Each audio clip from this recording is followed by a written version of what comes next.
একসময় এই রাজবাড়িতে ছিল ৩৩০টি কক্ষ, হাতিশালা, ঘোড়াশালা আর বিশাল দরবার হল, কিন্তু আজ সবটাই নীরব ধ্বংসস্তূপ। নওগাঁর বুকে লুকিয়ে থাকা এই রহস্যময় জায়গাটির নাম বলিহার রাজবাড়ি। অযত্ন আর অবহেলায় রাজাদের সেই অহংকার আজ মাটির সাথে মিশে যাচ্ছে ঠিকই, কিন্তু শত শত বছরের পুরনো এই ইটের ভাজে ভাজে আজও যেন ফিসফিস করে কথা বলে হারিয়ে যাওয়া এক রাজকীয় ইতিহাস।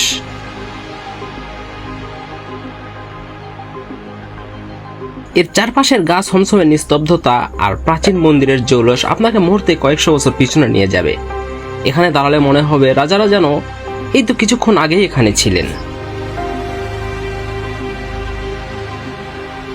বলিহার রাজবাড়ির এই ধ্বংসস্তূপের ভিতরে আসলে কি লুকিয়ে আছে, এর পুরো ইতিহাস আর রোমাঞ্চকর ট্যুরের বিস্তারিত ভিডিওটি অলরেডি আমার ইউটিউব চ্যানেলে আপলোড করা আছে।